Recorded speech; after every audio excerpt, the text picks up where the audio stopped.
జాయసి చేత్ కర్మణస్తే మతా బుద్ధిర్జనార్దన తత్కిం కర్మణి ఘోరే మాం నియోజయసి కేశవ వ్యామిశ్రేణేవ వాక్యేన బుద్ధిం మోహయసీవ మే తదేకం వద నిశ్చిత్య ఏన శ్రేయోహమాప్నుయాం.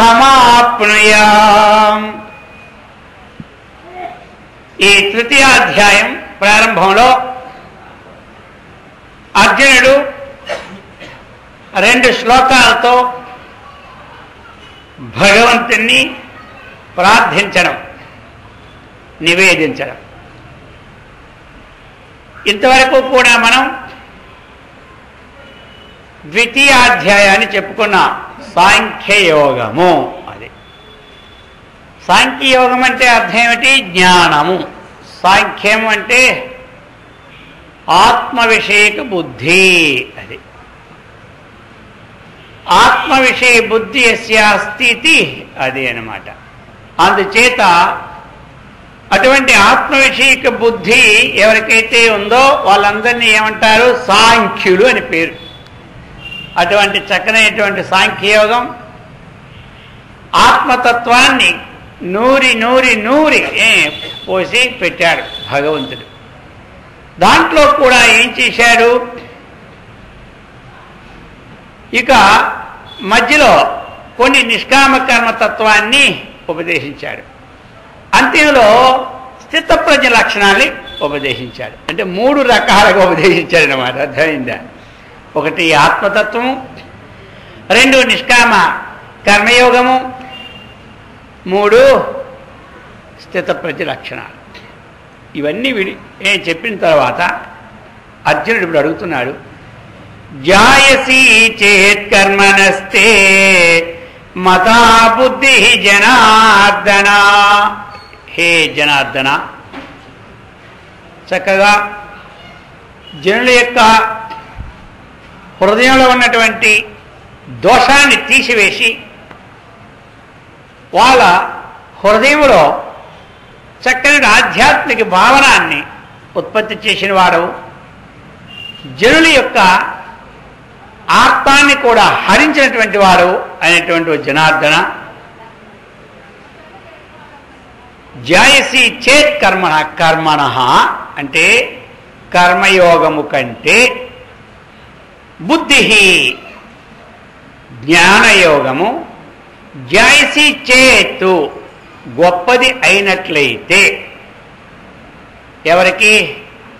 మీకు అని చెబుతున్నాడు. తే మతః ఏకవచనం భర్త అనుకోండి, అంటే నీ మతం అంటే మీ మతం. అది మీ యొక్క అభిప్రాయం. కృష్ణ మీ యొక్క అభిప్రాయము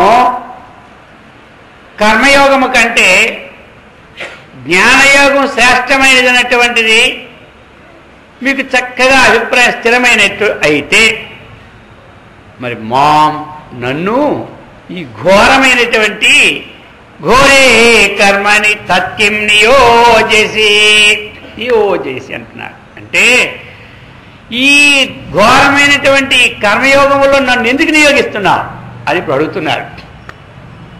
చెయ్యి యుద్ధం చెయ్యి, ఉత్తిష్ట యుద్ధం చెయ్యి చెబుతూనే ఉన్నావు. ఇటువంటి ఘోరమైన కర్మయోగం ఎందుకు? మరి జ్ఞానయోగం మంచిది అంటే నీ బుద్ధిలో తోచినట్లయితే కర్మయోగం ఎందుకు అని అడుగుతున్నారు. అడిగి వ్యామిశ్రేణేవ వాక్యేనా, ఈ మిశ్రమ వాక్యాలు ఒకసారి ఏమో కర్మయోగం అంటావు, ఇంకోసారి ఏమో జ్ఞానయోగం అంటావు, ఇంకోసారి ఏమో ఇంద్రియ నిగ్రహ చిత్తప్రజ్ఞలు అంటావు. ఈ అనేదంగా నీకు నెట్టుకొచ్చినట్టు అనడమేనే, లేకపోతే ఏమో వావి వరుస ఉందా ఏమిటి అని అడుగుతున్నాడు. ఎవరు? అర్జునుడు. ఎందుకు అంటావా? మొట్టమొదటి చెప్పావు. 2వ అధ్యాయం 48వ శ్లోకంలో ఏం చెప్పాడు కృష్ణుడు? యోగస్థః కురు కర్మాణి సంగం త్యక్త్వా ధనంజయ అని చెప్పాడు. అయ్యా యోగస్థః ఆ నిష్కామ కర్మయోగమైనటువంటి యోగంలో ఉండి, సమత్వమైన యోగంలో ఉండి కర్మ అని కోరు అని చెప్పినావు. కర్మ అని కోరు. సరే, ఇక దాంతో పోను ఊరుకున్నావా? ఊరుకుంటే నాకు ఈ గొడవే లేకపోను. ఇప్పుడు భగవద్గీత 2వ అధ్యాయం కంప్లీట్ అయిపోయింది శ్రీకృష్ణుడి దృష్టి ప్రకారం. కానీ అర్జునుడు మళ్ళీ ప్రశ్నలు లేవనెత్తాడు. ఇది లేవనెత్తుకుంటుంటే ఇక భగవద్గీత లేదు, అంతా అందులో ఉంది. ఇక అంటున్నాడు, ఇక 49 ఏం చెప్పావు? దూరేనాఖ్యవరం కర్మ బుద్ధియోగా ధనంజయ చెప్పినా. అయ్యా, బుద్ధి యోగానికి ఈ కర్మకిన్ని దూరం, నక్కకిన్ని నాగలోకానికని మన తెలుగులో ఒక సామెత ఉంటుంది అనమాట. నక్కకి నాగలోకానికి ఎంత అని అంటుంటాం కదా, ఆ విధంగా బుద్ధి యోగా దూరైన కేవలం కర్మ, కర్మ చాలా తక్కువైంది మళ్ళీ చెప్పినా. తెలుస్తుంది కదా, ఒకసారి అది చెప్తున్నా, ఒకసారి ఇది చెప్తున్నా. ఇంకా మళ్ళీ అందులోనే చెప్పి 50లో ఏం చెప్పావు? బుద్ధియుక్తో జహాతిహ ఉభే సుకృత దుష్కృతి తస్మాద్యోగాయ యుజ్యస్వ యోగ కర్మసు కౌశలం అని చెప్పినావు. అర్థమైందా? బుద్ధియుక్త, ఎవరైతే సమత్వమైన బుద్ధితో ఈ జ్ఞానంతో ఇవి ఉంటాడో వాడు ఉభే సుకృతి దుష్కృతిని విడిపోతాడని చెప్పిన. మరి ఈ విధంగా చెప్పినటువంటి వాడు మరి నన్నెందుకు కర్మ ఎందుకు ప్రవర్తింపజేస్తున్నావు? కిం కారణం అడుగుతున్నాడు. ఇప్పుడు ఊరుకోవడం లేదు, ఎందుకంటే కొంత బలం వచ్చేసింది. మొట్టమొదటంటే వికలమైపోయి జడిసిపోయి ఆ చతికిలు పడిపోయి అస్త్రాలు అక్కడ పడేసి అలా చేరపడిపోయాడు ఎవరు. ఈయన ఎప్పుడైతే మంచి ఫుల్ బి కాంప్లెక్స్ ఏమిటి, సి కాంప్లెక్స్ ఏమిటి, రకరకాలైనటువంటివన్నీ ఇచ్చేసినాడు గట్టిగా. ఇచ్చేసరికి కాస్త బలం వచ్చేసింది. ఈ బలం వచ్చినాక ఆగుతాడా? అర్థమైందా? ఇప్పుడు అడగడం ప్రారంభించాడు. ఇలా అడగాలని ఆయనకిన్ని ఎవరు అడుగుతారో వారికి అర్థమైనట్టు తెలుస్తుందా? కొంతమంది ఏదో ప్రశ్న వేశారు, ఎప్పుడు అడగడం వస్తుంది? ముందు చెప్పింది అర్థమైతే తర్వాత ఏది అడగాలో తెలుస్తుంది. అర్థం కాని విషయాలు అసలు చెప్పింది మనమే లేకుండా చదివేది మళ్ళీ పుస్తకమే చూడకుండా ఉంటే ఇక వాడికి సందేహమే ఉండదు, ఇక ఏమీ ఉండదు. కొంతమంది అధ్యాపకులు పాఠాలు చెప్పినప్పుడు స్కూల్లో పిల్లలు చక్కగా చదువుకుంటారు కాబట్టి అక్కడ అడుగుతారు వీళ్ళు ఇదేంటని. అడుగుతూ ఉంటే మన పక్క వాళ్ళు ఏమనుకుంటారు, విద్యార్థులు వీరికి పెద్ద తెలిసినట్లేదులే అనుకొని వీరికి హేళన చేయడం ప్రారంభిస్తారు. వీడు అక్కడి నుంచి అడగడమే మానుకుంటారు. అర్థమైందా? కాబట్టి అడగాల. అడిగినప్పుడే మనకి సంశయాలన్నీ పోతాయి. సంశయాత్మ వినశ్యతి అన్నారు. కాబట్టి సంశయం ఉంచుకోకూడదు. సంశయం అన్నా సందేహం అన్నా ఒక్కటే. ఇప్పటికి ఉన్నటువంటి 3 దేహాలు మనకి, సూక్ష్మదేహం, స్థూలదేహం, కారణదేహం. ఇంకా సందేహం వచ్చిందనుకోండి, 4వ దేహం. ఈ 3తో ఎగరేసి వస్తూ ఉన్నాం మనం. ఇంకా 4వ దేహం వస్తే ఏం చేయడం మనకే తోచదు. అందుచేత సంశయం అంటూ ఉండకూడదని చెప్తూ ఉన్నారు. ఈ విధంగా చెప్పి వ్యామిశ్రేణేవ వాక్యేన బుద్ధి మోహయసీవ మే. నువ్వు ఎలా కనపడుతున్నావు అంటే నా దృష్టిలో ఏదో నన్ను బాగు చేయించడానికి వచ్చిన వాడిని దృష్టి నాకు లేనే లేదన్నాడు. ఎవరు? చూడండి ఎంత కష్టపడి ఇంతవరకు మనకి ఇంచుమించు ప్రారంభించి నేటి 18-19 రోజులు చెప్తూనే ఉన్నాడు. ఎవరు? ఇప్పుడు అంటూ ఉన్నాడు, నా బుద్ధిని మోహం చేయడానికి వచ్చినట్టు వలే ఉన్నావు, కానీ నా బుద్ధిలో ఉండి దోషాన్ని తీస్తా ఉన్నట్టుగా నీ వచ్చిన వాడు కావయ్యా అంటున్నాడు. అయితే ఒకటి అన్నాడులే, ఇవా అన్నాడు. అది కొంత మేలు అయింది మనక.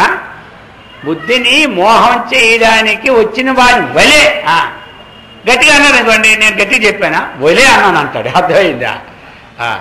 నువ్వు ఆయన వలే చేశావు అది కానీ అని అక్కడ కొంచెం తప్పించుకోవడానికి అవకాశం ఉంది. వలే వలే అదనమాట. అది చేత ఈ మొదటి నుంచి అర్జునుడు ఇక్కడ ఒక విశేషాన్ని గమనించుకోవాలి మనం. ఆయన ఎన్ని బాధల్లో ఉన్నా, ఎన్ని కష్టాల్లో ఉన్నా, ఎన్ని నష్టాల్లో ఉన్నా, ఎంత సుఖంలో ఉన్నా ఆయన ఒక పాయింట్ని మాత్రం విడిచిపెట్టకుండా కంటిన్యూషన్గా వస్తూ ఉన్నాడు. అది గొప్ప పాయింట్. అది మనం పట్టుకోవాలి. అదేమిటి ఇక్కడ ఇచ్చాడు? తదేకం వద నిశ్చిత్య ఏన శ్రేయోహమాప్నుయాం. అయ్యా, ఈ మిశ్రమైన వాక్యాల్లో నా బుద్ధిని ఎందుకు మోహం చేస్తావు చెప్పు. తదేకం, తయోరేకం, తదేకం. ఆ రెండింటిలో ఏది గొప్పదో, ఏది గొప్పదో అంటే లోకాలందరూ ఈయన చేస్తున్నాడు, అది అందరూ మెచ్చుకుంటారని గొప్పది కాదు. మళ్ళీ అక్కడది మనమేది గొప్ప చేస్తాం. ఇక్కడ లేనటువంటిది ఒక పెద్ద అట్టహాసం పెడితే ఏమవుద్ది? ఇంతవరకు ఎవడీ చేయలేదు ఆ డెకరేషన్, ఎవడీ చేయలేదు ఇంతకన్నా. అది చేసేది ఎలాగుంటుంది? లోకంలో ఇప్పుడు మనం చూసి వాళ్ళందరూ మెచ్చుకుంటారు. అలాగే నాకేదో మెచ్చుకోవడానికి తగినటువంటి ఏర్పాట్లు ఏవి చెప్పని అవసరంలే. ఏం చెప్పాలి అంటే అడుగుతున్నాడు, ఏన శ్రేయోహమాప్నుయాం. అది ఏనా, ఏది నేను వింటే, ఏ ఉపాయాన్ని నేను స్వీకరిస్తే శ్రేయ అహం ఆప్నుయాం, శ్రేయస్సును పొందుతానో అది చెప్పమంటున్నాడు. చూశారా మరి? ఈ శ్రేయ మార్గం చాలా గొప్పది అన్నమాట. ఇదే మనం ఎన్నుకోవాలి. శ్రేయ మార్గము, శ్రేయ మార్గం రెండు. 2వ అధ్యాయము 7వ శ్లోకంలో కూడా ఆయన చెప్పాడు, కార్పణ్య దోషోపగత స్వభావ పృచ్ఛామి త్వాం ధర్మ సమ్మూఢచేతా యచ్ఛ్రేయ. అక్కడ అదనమాట, యస్యాన్నిశ్చితం బ్రోహి తన్మే శిష్యస్తేహం షాది మాం త్వాం ప్రపన్నం. చూశారా ఎంత గంభీరంగా అక్కడ పలికాడు. యతు శ్రేయ, ఏది ధర్మమా ఏది అధర్మమా నాకేమీ దిక్కుతోచకుండా అజ్ఞానం అవస్థలో ఉన్నానయ్యా, అడిగానని ఏదో ఒకటి చెప్పకు. యతు శ్రేయ అన్నాడు. చూడండి, ఏది శ్రేయ మార్గమో అది నాకు బోధించమన్నాడు. ఇది అందులో ఉండే స్పెషాలిటీ అర్జునుల్లో ఇది అన్నమాట. ఇక రాబోయినటువంటి అధ్యాయం మొత్తం 5వ అధ్యాయం కూడా చెప్పబోతాడు. యచ్రేయ యతయోరేకం తన్మే బ్రూహిసు నిశ్చితం అనబోతాడు మున్ముందుకి అనమాట. రాబోయే 5వ అధ్యాయం 1వ శ్లోకంలో కూడా ఈ శ్రేయ మాట వదలడు. ఎందుకంటే ఈ ప్రేయ మార్గానికి అడగకపోయిన పని అయిపోద్ది. కానీ శ్రేయో మార్గం అన్నటువంటిది అడిగి ప్రయత్నంతోనే పొందాలి. శ్రేయో మార్గమైనటువంటి కళ్యాణధామమైనటువంటి ఆనందమైనటువంటి అమృతమైనటువంటి ఆ మోక్ష మార్గం ఉందా, అది ప్రయత్నం చేతనే శాస్త్రాచార్య ఉపదేశం వల్లనే అది పొందగలం. కానీ ప్రేయ మార్గంలో మనం ప్రారంధం కదా, అది బలత్కారంగా ప్రేరేపించి పనులు చేస్తూ ఉంటుంది ప్రేయ మార్గం. అది ఇదేమో ప్రేరేపించదు, ఇది స్వాత్మ జ్ఞానం. ప్రేయ మార్గం అంతా పరేషాం. పరేషాం అంటే ఇతరుల యొక్క. అందుచేత ఇది ఇతరుల పని చేయాలి. ఎప్పుడు ముందు తాను బాగుపడి ఇతరుల్ని బాగు చేయాలి. అందుచేత అర్జునుడు చెప్తున్నాడు, అయ్యా వ్యామిశ్రేణేవ వాక్యేనా, కాసేపు జ్ఞానమని కాసేపు కర్మని మిశ్రమైన వాక్యాలు ఉన్నాయి కదా, ఈ మిశ్రమైనటువంటి వాక్యాల ద్వారా నా బుద్ధిని మోహపరచం చేయకు. ఇంకా తయోహో ఏకం, ఈ రెండింటిలో తదేకం వద నిశ్చిత్య, ఈ రెండింటిలో ఎక్కడ నిశ్చయమే చెప్తున్నాడు. అక్కడ కూడా అదే చెప్పినాడు. నువ్వు బావుగా విచారించుకొని చెప్పు అంటున్నాడు.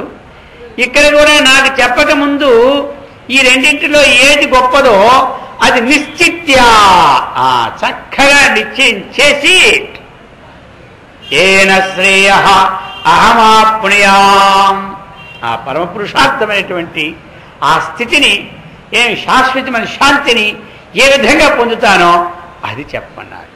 చూశారా, ఇది మనకి విశేషమైన మాట. వస్తాయి మరి కష్టాలు రాకుంటే ఎవరికి ఉంటాయి చెప్పండి, వస్తుంటాయి. ఆ కష్టాలు వస్తే మనం అన్నీ మర్చిపోతాం. ఇంతవరకు చేస్తున్న దేవుడి పటాలని అన్నీ మొత్తం ఒక అఖండమైన కష్టం వచ్చిందనుకోండి అన్నీ నాళ్ళేం చేస్తే ఏం చూసాడు ఆ దేవుళ్ళే. నేను పుట్టి నుంచి పూజలే చేసేసారు, అందుకే నాకు ఆయన నుంచి విరక్తి వచ్చి విరమించేసుకోండి అంటారు. ఎవరు ఇది విరక్తి వచ్చి విరమించుకోవడానికి? ఇది విరమించుకొని కాదు, విరక్తి వచ్చి ఆయన విరమించుకున్నామంటే తను తానే ద్వేషించుకున్నట్టు, అంతే కదా. ఆయన ఎక్కడో నీ హృదయం లేడా? అంత బయట ఉన్నాడు, లోపల ఉన్నాడు. నేను విరమించుకోను అంటే ఎవరు విరమించుకోవడం? ఇది విరమించుకోవడం కాదు. అందుకు ఈ అర్జునుడు అది వదలడం లేదు, దాన్ని పట్టుకునే వస్తూ ఉన్నాడు. అదే ఉపనిషత్తు కూడా ఏం చెప్తుంది? శ్రేయశ్చ ప్రేయశ్చ మనుష్యమేతః తౌ సంపరీత్యా వివినక్తి ధీరః శ్రేయో హి ధీరోపి ప్రేయసో వృణీతే ప్రేయో మందో యోగక్షేమాదృణీతే. కఠోపనిషత్తు కూడా మనకి చెబుతుంది. శ్రేయశ్చ ప్రేయశ్చ మనుష్యమేతః మనుష్యుడికి ఈ రెండు వస్తాయి. శ్రేయము ఈయనకి అనుభవం వరిస్తుంది, ప్రేమో ఈ రెండు ప్రాప్తం అవుతాయి లోకంలో, శ్రేయం ప్రేయం. అయితే ధీర ధీరుడు అంటే మంచి జ్ఞాని. జ్ఞాని అంటే యుక్తాయుక్త వివేకము కలవాడు. అటువంటి ధీరుడు ఏం చేస్తాడు? ఈ రెండింటిని వివినక్తి వివినక్తి అంటే విడదీస్తాడు. ఎట్లా? సంపరీత్య సమ్యక్ పరీత్య అంటే బాగుగా దాన్ని పరీక్ష చేసి బాగుగా దాన్ని విచారించి ఈ రెండింటిని ఏం చేస్తాడు? వివినక్తి. వివినక్తి అంటే వేరు చేస్తాడు. ఎట్లా? హంసో యదా క్షీరమివాంబుమిశ్రం. హంస ఉంది, అది ఎట్లా వివినక్తి చేస్తుంది? సంపరీత్య వివినక్తి హంస. హంస ఎప్పుడు ఆ క్షీర పాలని విడదీసి అందులో ఉన్నటువంటి క్షీరాన్ని ఏ విధంగా అయితే గ్రోలుతూ ఉంటుందో ముఖ్య రూపేణ, నీళ్ళు అక్కర్లేదంటే నీళ్ళు ఉండాలనుకోండి, కాబట్టి ముఖ్య రూపేణ ఆ క్షీరాన్ని ఏ విధంగా అయితేనే తీసుకుంటూ ఉన్నదో ఆ విధంగా ధీర ఆ ధీరుడు ఏం చేస్తాడు? శ్రేయ మార్గాన్ని సెలక్షన్ చేసుకుంటాడు, శ్రేయ మార్గాన్ని ఎన్నుకుంటాడు. ప్రేయ ఇక ప్రేయుడున్నాడా? మందహ. ప్రేయుని ఏం పేరేంటి శాస్త్రమో? వీరి మంతుడు.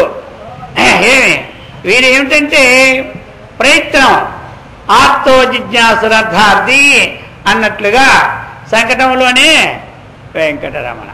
సంకటం దారిపోయిందా? అయిపోయింది, నీ పని ఇది, నా పని నాది. అట్లా ఆ విధంగానే మందహ ఏం చేస్తాడు? యోగక్షేమాదృణీతే. యోగము క్షేమము.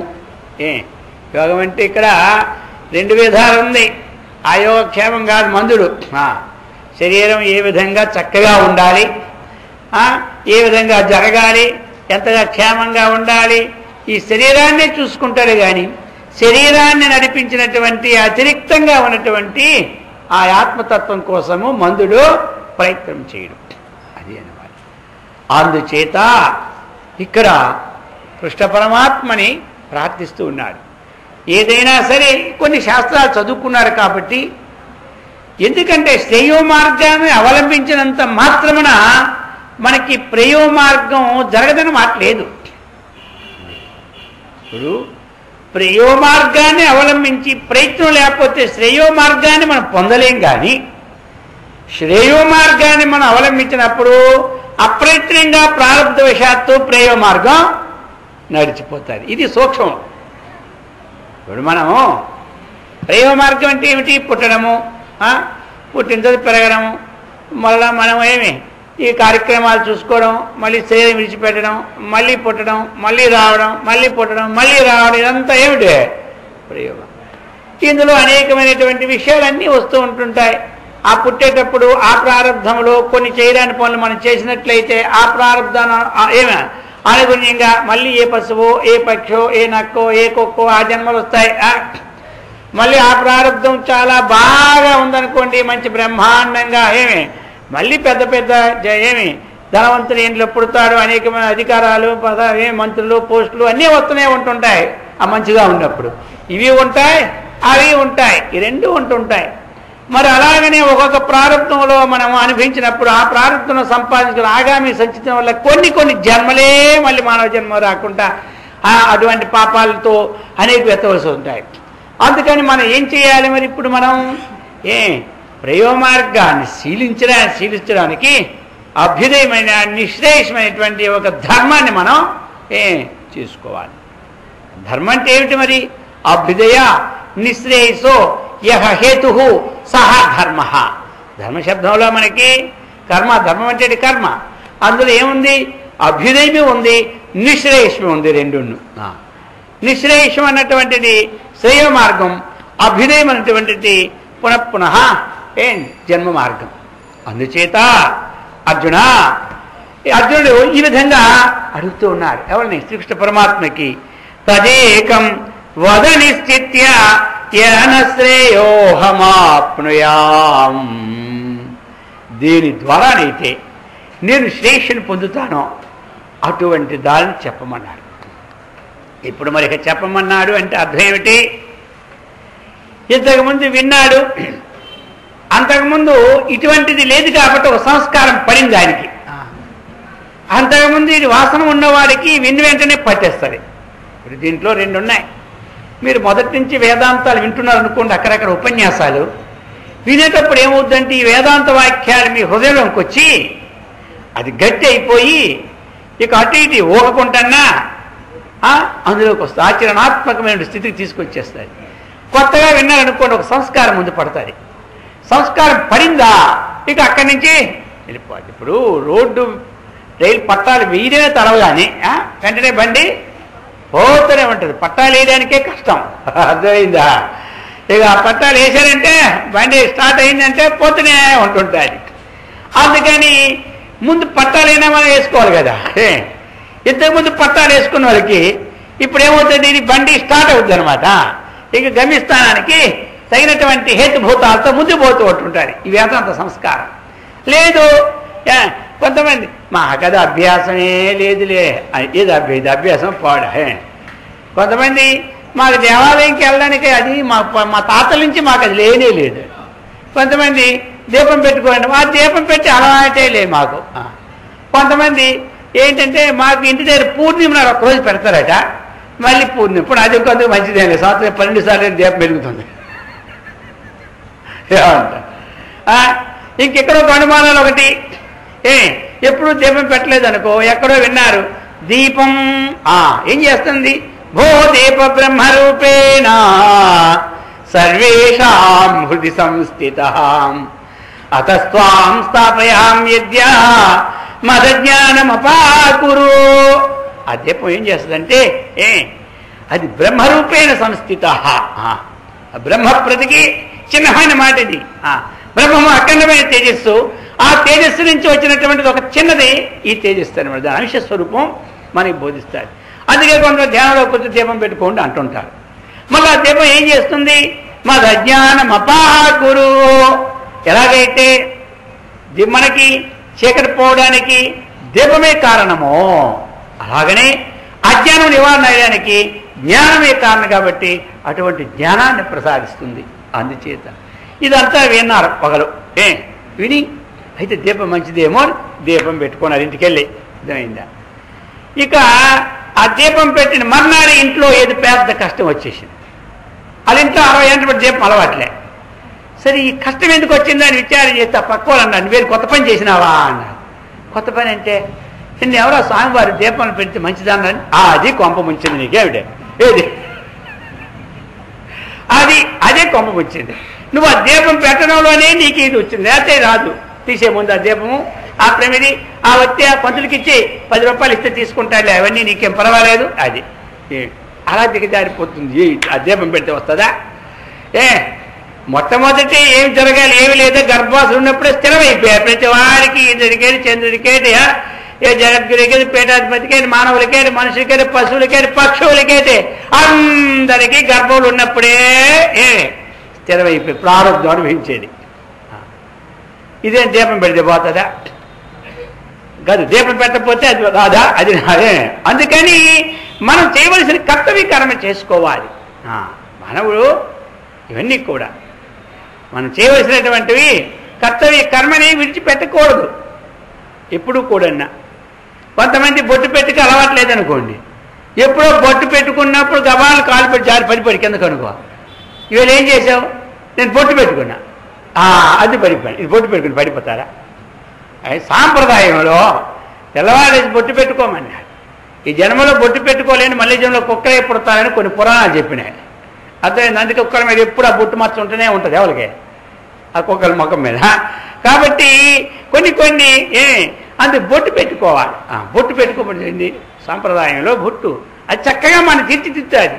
ఆ యొక్క ఆజ్ఞాచక్రంలో ప్రకాశం అనేటువంటిది అది బయటికి పోనివ్వకుండా అది లోపలికే అది అట్నుంచుడు రివర్స్ కొట్టి శక్తి లోనికి పంపుతుంది, ఎనర్జీని. రెండోది ఏమిటి, ఆ బొట్టు అన్నటువంటిది చక్కనైనటువంటి పసుపుతో చేసిన కుంకుమతో పెట్టుకున్నా గంధం పెట్టుకున్నా అదేమవుతుందంటే దీని ద్వారాగా సూక్ష్మమైన ఆజ్ఞాచక్రంలోకి వెళ్ళి అది చక్కగా శరీరాన్ని అంత మంచి లోపల ఎనర్జీ శక్తినిచ్చి నాడులను శుభ్రపరిచేస్తుంది అన్నమాట. ఇప్పుడు ఆ పసుపు లేదు ఏమీ లే, ఒక చక్కెర తీసుకొని తగిలించుకోవడం, అర్థమైంది. అది ఊడిపోకుండా ఉండాలని. అదేమవుతుంది, ఆ చక్కెరలో అనేక రకాల మాలిన్యం వచ్చి ఆ ఉన్నది అలా లోనకు దిగి లేనిపోయి జబ్బులు తీసుకొస్తుంది. ఇక అన్ని ఆ చక్కెర దేవుడికి చక్కెరలే మనం మట్టుకుని దేవుడికి ఎంత మామూలు పెట్టడం. అక్కడ ఎందుకంటే ఆ విగ్రహం నల్లగా అయిపోద్ది, ఎర్రగా అయిపోద్ది. ఆ మధ్యవుడు చేస్తే ఈ చక్కెర దగ్గర ఆయనకి చక్కెరే మనకి అందుకే చక్కెర. అందుకని ఈరోజు కొన్ని సాంప్రదాయాలన్నీ కూడా మనం మారకూడదు. కొన్ని అన్నీ పెట్టుకోవాలి, అన్నీ ఉండాలి ఇవన్నీ. ఎందుకంటే మన సాంప్రదాయం, మానవ యొక్క ధర్మం అని మన సాంప్రదాయం అది. అందుచేత ఇవన్నీ ఏం చేస్తాయి, మనకి ఆ శ్రేయ మార్గానికి తీసుకెళ్తాయి. చిన్నదైనా సరే మంచిది మనం ఆచరిస్తూ ఉంటుంటే దాన్ని వదలకూడదు. కష్టాలు నష్టాలు ఇవన్నీ మనం చూసుకొని మధ్యలో విఘ్నాన్ని దైవాన్ని మనం దూరం చేసుకోకూడదు. దైవం ఎక్కడున్నారు చెప్పండి? దేహో దేవాలయ ప్రోక్త జీవో దేవ సదాశివ త్యజేదజ్ఞాన నిర్మాల్యం సోహం భావేన పూజయేత్. చివరికి మనము ఈ విధంగా కొంతకాలం చక్కగా శ్రవణం చేసి మననం చేసి అది నిధిధ్యాసకు వచ్చేసరికి ఈ శ్లోకం అందరికీ చక్కగా బోధపడతాయి. అప్పటికి ఇది ఈ శ్లోకం ఏ శ్లోకం? దేహో దేవాలయ ప్రోక్త. అంతటి దివ్యశక్తి మనకి ఇప్పుడు లేదు. ఆ శక్తి రావడానికే వేదాంతం. చివరికి ఆ శక్తే మోక్షాన్ని ఇస్తుంది. అప్పుడు దేహమే దేవాలయం అన్నాడు. జీవో దేవ సదాశివ. ఎవరు? జీవ పరమాత్మకి ఏకత్వమే కానీ భిన్నత్వమా లేదు. అది ఇప్పుడు జీవుడికి దేవుడికి ఏకమా అనేకమా అంటే ఆ రెండు ఏకమే. జీవుడు ఎలాంటి వాడు? సముద్రంలో పడినటువంటి చంద్రబింబం రాత్రిపూట ఉంటుంది కదండి, అది జీవుడు. దేవుడు ఎలాంటి వాడు? ఆ పైన ఎవరు? చంద్రుడు. అయితే ఇప్పుడు కిరటాలేమో వస్తూ ఉంటాయి పోతూ ఉంటాయి. కిరటాలు వచ్చేటప్పుడు అందులో ప్రతిఫలించినటువంటి ఏ చంద్రబింబం అయితే ఉన్నదో అది కూడా పైకి వెళ్తుంటుంది, కిందకే వస్తుంటుంది.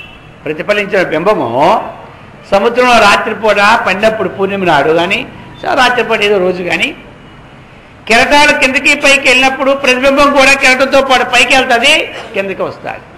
వాస్తవంగా వెళ్తుందా కిందకి పైకి? వాస్తవంగా వెళ్ళేది ఏమిటి?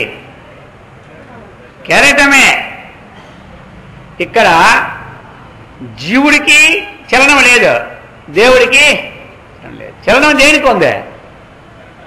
కెరటానికే ఉంది. కానీ కెరటం అనే గుర్తు ఎవరికి తెలుస్తుంది? పెద్దవాళ్ళకి. అది చిన్నవాడికి చూశాడు అనుకోండి, ఒక 2, 3, 4 ఏళ్ళోడు, అబ్బా చంద్రబింబం కూడా పైకి వెళ్తుంది కిందకి వస్తుంది చూడండి నాన్నగారు నా నాన్నగారు చెప్తుంటుంటాడు. సరే ఆయన నవ్వుకుంటాడు, వీడికి ఇంక తెలియదులే, అర్థమైందా, వీడికి ఇంక తెలియదులే, కొన్నాళ్ళు పోతే తెలుస్తుందిలే అని చెప్పు నవ్వుకుంటుంటాడు. అది అలాగనే మనం కూడా అందరూ ఎవరని తెలుసా? మనము ఈ విషయాల్లో పడిపోయి అయ్యో నేను జీవుడును, నేను కర్తను, నేను భోక్తను అని మనం అనుకుంటూ ఉన్నాం. ఎలాగా? ఆ చిన్నవాడు ఏ విధంగా అయితే కిందకి పైకి వెళ్ళొస్తుంటే దాని తాకిళ్ళు చూసుకొని ఉంటాడు. అలాగా ఇది ఈ విచారణ ద్వారా మనకి, ఈ శ్రేయో మార్గ విచారణ ద్వారా ఏం తెలుస్తుంది? జీవుడు దేవుడు ఒకటే, ఉపాధి. ఇప్పుడు మనకి ఉపాధి భేదం అంతే. అక్కడ మనకి ఆ యొక్క ఒక చెరువులో పడింది, సముద్రంలో పడింది, ఆ నీరు అక్కడ లేదనుకోండి, అప్పుడు అక్కడే ఏది ప్రతిబింబమే ఉండదు, ప్రతిబింబమే ఉండదు. ఆ ప్రతిబింబం నీటి ఉండతే కదా పైకి కిందకి వెళ్తుంటుంది. ఇప్పుడు కెరటాలన్నీ సముద్రంలో కాబట్టి పైకి కిందకి వెళ్తాయి, అదే చెరువులో కిందకి పైకి వెళ్తాయా? వెళ్ళదు. అక్కడ సమానంగా ఉంటుంది, అందులో ప్రతిబింబం ఉంటుంది. ఆ ప్రతిబింబం ఎంతవరకు ఉంటుంది? ఆ నీరున్నంత వరకే. అక్కడ కేవలం భూమి ఉంటే ప్రతిబింబం, నీరు ఎండిపోతే ఉండదు. ఇప్పుడు ఆ ప్రతిబింబం ఎక్కడ కలిసిపోయింది? ఎక్కడి నుంచి ఛాయ వచ్చిందో ఆ ఛాయలో అంతర్లీనం అయింది. అలాగనే ఇందులోనే జీవుడు వేరు దేవుడు వేరు లేడు. దేకో దేవాలయ ప్రోక్త జీవో దేవ సదా శివ. జీవుడే దేవుడు, దేవుడే జీవుడు, ఇందులో లేదు. అప్పుడు మనకి కొంతకాలం అయ్యేసరికి ఈ జ్ఞానం వస్తుంది. అప్పుడు ఏం పూజ చేయాలి మరి? ఇప్పుడు మనం ఈ పూజ చేసుకోవాలి, చక్కగా అన్నిటిని భగవంతుడిని అలంకారం చేసుకొని చక్కగా చేసుకోవాలి. అప్పుడేమిటి? సోహం భావేన పూజయేతు త్యజేద జ్ఞాన నిర్మాల్యం. నేను కర్తను కాదు, భోక్తను కాదు, సాక్షిని. కాబట్టి నేను కర్త భోక్తను తాదాత్మ్య భావన అజ్ఞానాన్ని త్యాగం చేసి సోహం. సోహం అంటే ఏమిటి? అతడే నేను. ఇంతవరకు నేను ఏ పరమాత్మనైతే వేరేగా అనుకుంటున్నానో, జీవాత్మని వేరే అనుకుంటున్నానో, ఆయనే నేను, నేనే ఆయన అన్నటువంటి స్థితికి అదేం చేస్తుంది? ఈ శ్రేయో మార్గాన్ని ఎవరైతే అవలంబిస్తారో వారికి అది ప్రాప్తమవుతుంది. అందుకనే ఎన్ని కష్టాలున్నా, ఎన్ని నష్టాలున్నా ఆ దైవ విస్మరణ మాత్రం మానకూడదు. దైవము విస్మరణ మార్చామంటే తను తాను మర్చిపోయినట్టే అనమాట. తను తాను మర్చిపోయినట్టే. ఇది అంతరార్థం.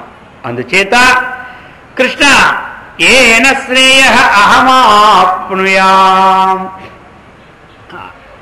దేని ద్వారా నేను శ్రేయస్సును పొందుతానో అది. కొంతమంది అంటారు మీరు ఆ దేవుణ్ణి చూపెట్టగలరా అని అడుగుతారు. అర్థమైందా? అప్పుడు మేము నమ్ముతాం అంటాం. చూపెట్టగలరా? నమ్ముతాం. అంటే దేవుణ్ణి చూపెట్టడం అంటే ఈ దేవుడు ఈ విధంగా ఉండడు. ఈ రూపాల్లో మన హృదయాకాశంలో ఏ దేవుడైతే ఉన్నాడో ఆ దేవుడు ఈ రూపంలో కనపడడు. ఎక్కడ? ఆయనకి కూడా వివేకానంద స్వామి రామకృష్ణ పరమహంస దగ్గరికి వెళ్ళి మీరు దేవుణ్ణి చూసినారా? చూస్తే చూపెట్టగలరా అని అన్నాడు. అర్థమైందా? నేను చూశాను, చూపెడతాను అన్నాడు ఆయన. చూపెడతానని ఒక్కసారి ఆయనకు 1 నిమిషం 5 నిమిషాలు అస్తమస్తకం పెట్టి అలా ఉంచాడు. వచ్చేసరికి ఆయనకు ఏదో ఒక ఈ ప్రాకృతిక సంబంధం లేనటువంటి ఒక అనుభూతి లాంటి వచ్చేసి కలిగిందనమాట. అయితే అప్పుడు ఏమనుకున్నాడు? ఇంతకు ముందు కన్నా ఒక నూతనమైన ఒక అనుభూతి ఈయన అస్తమస్తంతో వచ్చింది. ఆ అనుభూతి ఏమిటది అన్నటువంటి ప్రశ్న వచ్చింది. ఆ అనుభూతి స్వరూపమేనయ్యా విచారిస్తే దైవము, కానీ అది నీయంతా నీకు స్వయంగా రావాలి, ఒకరేమో ఇస్తే వచ్చేది కాదు. ఇది ఏదో కొంత నీకు అటువంటి తత్వం కలిగించాలనే ఉద్దేశంతో అంతవరకు అది. అంతేగాని తన యథార్థ స్వరూపము తనకు తానే తెలుసుకోవాలన్నాడు. అప్పుడు ఏం చేశాడు ఆయన? ఒక 3 సంవత్సరాల కాలం చక్కగా ఏకాంతవాసంగా వెళ్ళి ఆ హిమాలయంలో ఆ ధ్యానం చేసుకొని చక్కనైనటువంటి సాధన ఎప్పుడైతే ప్రయత్నపూర్వకంగా చేసినాడో అప్పటికి ఆయనకి తెలిసిపోయేది. ఆ తర్వాత మొదలుపెట్టాడు. కాబట్టి మనము అది దేవుడు లేడు అనే మాటకి లేకపోవడం, లేడు అంటే ఏంటి? తను లేకుండా ఆయన లేడని చెప్తున్నాడా? తాను ఉండి లేడని చెప్తున్నాడా? అది కదా కావాలి. ఇప్పుడు దేవుడు లేడంటే తాను లేడు. తాను ఉన్నప్పుడే లేననుకుంటాడు ఎవడైనా. తను పోయిన తర్వాత ఉండాలని కదా బోర్డులు తగిలించుకోది. అర్థమైందా? తాను ఉన్నప్పుడు ఎవడు లేదు వద్దనుకుంటాడా? మానభూమి భూయాసమని ఎక్కడ మన వేదాంత పంచదశలో కూడా చెప్పినాడు. తన ఉనికిని తాను ఎవడు లేదనుకోడు. ఇప్పుడు దేవుడు లేడంటే ఏమిటి? తాను ఉండి లేదంటున్నాడా లేక లేదంటున్నాడా? ఉండి లేదంటున్నాడా? ఉండి లేదన్నాడంటే మమ జక్వా నాస్తి. వాడు అన్నాడట, నాకు నాలుగు చాలా కాలం నుంచి పోయిందండి అన్నాడు. నాకు నాలుగే లేదు అన్నాడట. ఏమన్నాడు? దీనికి ఏమర్థం వచ్చింది మీకు? అర్థమైంది? అది నాలుగు లేక మాట్లాడతాడా? ఎలా ఉందంటే నాలుగే లేదంటే నాలుగు లేకుండా మాట్లాడతాడా? ఇది వాడితో వ్యాఘాత దోషం అంటాడు. అలాగనే దేవుడు లేడు అంటే ఏమిటది? అది వ్యాఘాత దోషం. తానే ఉండి లేదన్నాడా లేక లేదన్నాడా? తాను బ్రతికుండి లేదన్నాడా చచ్చి లేదన్నాడా? అది అక్కడ ఉండే లేదన్నాడు. ఉండి లేదన్నాడంటే ఏంటి? ఉన్నవాన్ని లేదని చెప్పినట్టు అనమాట. అందుకని దీనికోసం ఒక ఉదాహరణ చెప్పుకొచ్చారు. ఒకసారి ఒక రాజుగారి దగ్గర కొంతమంది పండితులు ఉన్నారండి. ఒక 60 ఏళ్ళ నుంచి ఆ పండితులు అక్కడే ఉన్నారు. ఎక్కడున్నారు? రాజుగారి దగ్గర. కానీ ఒకసారి ఏమైందంటే ఆ రాజుగారికి ఒక విషయం తెలుసుకోవాలనిపించింది. విషయం తెలుసుకోవాలనిపించి కొంతమంది పండితుల్ని పిలిపించాడు. పిలిపించి వెంటనే సమావేశపరిచాడు. సమావేశపరిచి ఆ సమావేశంలో ఒక దైవ విషయాలు కొన్ని నేను మాట్లాడదాం అనుకున్నాను అన్నాడు. అంటే అప్పుడు అందరు తప్పుకున్నారు. వ్యాకరణ పండితుడు, అర్థమైందా, తర్క పండితుడు, మీమాంస పండితుడు, వీళ్ళందరూ తప్పుకొని ఈ వేదాంతం నేర్చుకున్నాడు ఒక ఆయన. అక్కడ నేర్చుకుని పండితులు తగిలించాడు. వీళ్ళు ఈయనైతే బాగా చెప్పగలడండి, మేము అందరూ తీర్మానం ఈయన ఎన్నుకున్నామన్నారు. సరే ఎన్నుకున్నామంటే సరే ఎవరైతే నాకు అన్నారు. వెంటనే ఈయన వెళ్ళాడు. అయ్యా నీకు ఒక 3 ప్రశ్నలు అడుగుతూ ఉన్నాను. ఆ 3 ప్రశ్నలకి సమాధానం చెప్తావా? మంచిది. టైము 6 నెలలు ఇస్తున్నాను. ఎన్నాళ్ళు? అంత తొందరగా కాదు, 6 నెలలు ఇచ్చాడు.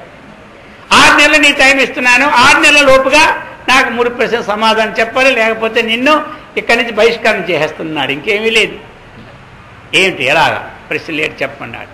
ఆయన చెప్పాడు, దేవుడు ఎలా ఉన్నాడు? ప్రశ్న మొట్టమొదటి ప్రశ్న ఏమిటండి? దేవుడు ఎలా ఉన్నాడు? అయితే ఇంకా రెండవది, దేవుడు ఏ వైపు చూస్తూ ఉన్నాడు? రెండవది ఏమిటండి? మూడవది, దేవుడు ఏం చేస్తాడు అని అడిగాడు. ఆయన ఏం చేస్తున్నాడు, ఏ వైపు చూస్తూ ఉన్నాడు, ఎలా ఉన్నాడు? ఈ 3 ప్రశ్నలు అనమాట. ఈయన విన్నాడు. ఇక 6 మాసాలు టైం ఇచ్చాడు కాబట్టి పర్వాలేదు అనుకొని 3 మాసాల వరకు తాను విచారం చేసేదే కానీ ఏమైనా తోక అందలే ఎవరికి. ఎందుకంటే దేవుడు ఎలా ఉన్నాడు అంటే ఏం చెప్పగలరు ఇప్పుడు? ఆయనకేమో చూపెట్టాలి. ఆయన ఎవరికి? రాజుగారు. ఈయనేమో చదువుకున్నాడు కానీ చూపెట్టడానికి వీలు పడడం లేదు. అది మరి దేవుడు ఏ వైపు చూస్తున్నాడు, ఎటు చూస్తుంటానని అడిగాడు. ఇది ఎలా మరి? ఇది కూడా ఆయనకు అంతుపట్టలే. ఆయన ఏం చేస్తున్నాడు? అది అంటుపట్టలే. ఇంకిలాగండి ఒక ఆఫీస్ పెట్టుకున్నాడు, ఒక గది వేసుకున్నాడు, కొంతమందిని పిలుస్తూ ఉన్నాడు. రోజు ఆఫీస్ నడుస్తూనే ఉంది. ఇట్లా 5 సంవత్సరాల 25 రోజులు నడిచిపోయింది. 5 నెలల 5 సంవత్సరాలు 5 నెలల 25 రోజులు. ఇంకెన్ని రోజులు బాకీ? 5 రోజులు బాకీ ఉంది. వెంటనే ఆయన ఏం చేశారు? రాజుగారు వెంటనే అందరికీ కూడా చెప్పేసి మంచి బ్రహ్మాండమైనటువంటి సభ ఇక్కడి నుంచి ఆ మెయిన్ రోడ్డు వరకు సరిపోయినటువంటి పందిర్లు వేసేసి ఎక్కడెక్కడ టీవీలు పెట్టేసి, ఎందుకంటే అంత దూరం ఎరుకు కనపడుతుంది, అన్ని సెటిల్ చేసేసాడు. సెటిల్ చేసి ఇంకా 4 రోజుల ముందే ఏర్పాట్లు చేశారు. ఎవరు? ఒక మహోన్నతమైనటువంటి 3 ప్రశ్నలకి మా పండితులు వారు సమాధానం చెప్తున్నారు కాబట్టి అవి మీ అందరికీ అవసరమైనటువంటిది, ప్రత్యక్షంగా రేపు దేవుడి విషయం మనకు తెలిసిపోతుందని అనేసరికి ప్రజల్లో అబ్బా ఈ రాజుగారి దయ వల్ల మేమందరూ ధన్యాత్మం అయిపోతున్నాం, ఈ అదృష్టం కలుగుతుందని ఇక రాజుగారు పిలిస్తే రావడం వాళ్ళు ఎవరున్నారు? మొత్తం జనం అంతా పికాపుగా ముందు నుంచి 5 రోజులు పెట్టి సర్దుకుంటున్నారు. సరే ఈయన ఇక 5 రోజుల ముందు ఈయన భోజనం మానేశాడు. ఎవరు? పండితులు. ఇక మానేసి ఇంకెందుకులే, ఎంత తింటే ఏమిటి, నేను ఉండేది 5 రోజులే కదా, ఇంకెందుకనో అనుకుంటున్నాడు. సరే ఆయన దగ్గర పాలేరు ఉన్నాడు. ఆ పాలేరు చూశాడు. ఏమి గురువుగారు భోజనం ఎందుకు మానేశాడు? అయ్యా ఆ ముఖ్య మేరకు ఊరుకో, చెప్పండి అంటాడు. ఏమీ లేదు, ఏం చెప్పలేదు, మహా పండితులే చెప్పలేకపోయినారు. ఇకేం చెప్తావు? ఏదైనా ఒక ముక్క చెబితే కదా అన్నాడు. మళ్ళీ పండితులకు ఆశ వచ్చింది, ఏ పుట్టలో ఏ పాము ఉంటుందో, అర్థది ఎలాగుంటుందంటే ఎలాగైనా అని ఆశ వచ్చి వెంటనే పాలేరుతో అన్నాడు. ఏమీ లేదు, ఇలా 3 ప్రశ్నలు వేశారు రాజుగారు. మరి ఆ 3 ప్రశ్నలకి నాకు ఎంతవరకు తోవాలి అందలేదు. అదేనా? ఎవరన్నాడు? ఆ 3 ప్రశ్నలకి దాని సంగతి నేను చూసుకుంటాను, మీరు తింటే నేను ఆ ప్రశ్న సమాధానం చెప్తాను అన్నాడు. మీరు తిని హాయిగా ఉంటామంటే చెప్తాను, నేను ఆ సంగతి చూసుకుంటాను, లేకపోతే మాత్రం నేను ఆ ఊసెత్తుకొని అన్నాడు. ఇదో పేచి పెట్టాడు. నేను ఏదో 5 రోజులు నిరాహార దీక్ష చేసి ఇంకెందుకు ఉండే బతికెందుకు ఎలగోలగిరిచి పెడతాను నేను అనుకున్నాను ప్రాణం. ఈయన ఇలా చేశాడు కాబట్టి సరే అనుకున్నాడండి. అనుకొని తిండి ప్రారంభించేశాడు, అన్నీ అయిపోయింది. ఇక వెంటనే ఆ ముందు రోజు గారు మంత్రి గారు వచ్చారు. ఎక్కడికి ఇంటికి. అయ్యా రేపు 10 గంటలకి మీరు రావాలన్నారు. సరే అలాగని చెప్పేశారు. అయిపోయింది. హాయిగా నిశ్చింతంగా ఉండమన్నాడు పాలేరు. ఆయనకి ఎంత నిశ్చింతంగా ఉన్నా మనసు మాత్రం ఎలా ఉంటుంది? అదే తనకు స్వయంగా అయితే కూడా ఉండదు, కానీ ఈయన ఏం చేస్తాడో ఏదో అయినా సరే ఇంత ధైర్యం చెప్తున్నాడు. ఇక నిండా ముడిగే వాడికి చలేము చెప్పండి. ఏదో అయితే నా అదృష్టం ఉందే గెలిచిపోతా, లేకపోయిందా పోయింది అనేటువంటి స్థితికి వెళ్ళిపోవచ్చాడు. ఇక వెళ్ళిపోచ్చేసి వెంటనే ఆ మన్నాడు 10 గంటలకి బయలుదేరాడండి. ఎవరు? పాలేరు. ఇక పాలేరు గారు బయలుదేరేసరికి ఆ రాజకీయాల దగ్గరేమో ఆ రోజు అందరూ పోతూనే ఉన్నారు. అందరికీ లోపలికి ఎంట్రన్స్లో ఏమీ లేదు, సుస్వాగతం అందరికీ. వెళ్ళిపోతే ఈయన వెళ్ళాడు. ఈయన ఒక విలక్షణంగా ఒక ఇది కట్టుకున్నాడు, చక్కగా ఒక కండువా వేసుకున్నాడు, పండితుడిలాగే కింద వేసుకున్నాడు, పైన ఒకటి వేసుకుని అందరూ ఇలాగే లక్షణంగా చూస్తాడు. ఏమిట్రా ఈయనెవడు అని. అవి నేనేనయ్యా ఆ రాజుగారు అడిగే ప్రశ్నలకి సమాధానం చెప్ప. అయితే మీరు అడగపోకూడదు, ఇలాగరండి అని ఆయన తీసుకెళ్లారు. ఆయన తీసుకెళ్లి రాజుగారి దగ్గర తీసుకెళ్లారు. రాజుగారు తీసుకెళ్లి ఏమన్నారు? నేను పలానే వారి శిష్యుణ్ణి, మీరు ఎందుకు వచ్చారు? మా గురువుగారు అన్నారు, అయ్యా ఈ ప్రశ్నల కోసం నేను ఎందుకు వెళ్ళాలా, నువ్వు వెళ్ళి చెప్పి వెళ్ళిపోరా అన్నాడు. దుంపదిగా ఇదేమిటిది, ఇది చాలా విచిత్రంగా ఉంది. ఇప్పుడు అన్ని అనౌన్స్మెంట్ చేశాడు.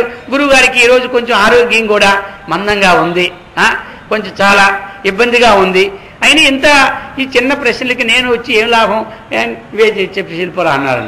సరే ఈయన అనుకున్నాడు, ఎవడైతే ఏం పోయింది నాకు ప్రశ్న సమాధానం కావాలి కదా, గురువు అయితేమి శిష్యుడైతేమి మొత్తం మీద అనేసి వెంటనే స్టేజ్ ఎక్కిపోయాడండి. పెద్ద స్టేజ్ ఎక్కిన తర్వాత ఆ శిష్యుడికి ఏమో అక్కడ ఒక చిన్న ఆసనం వేశారు.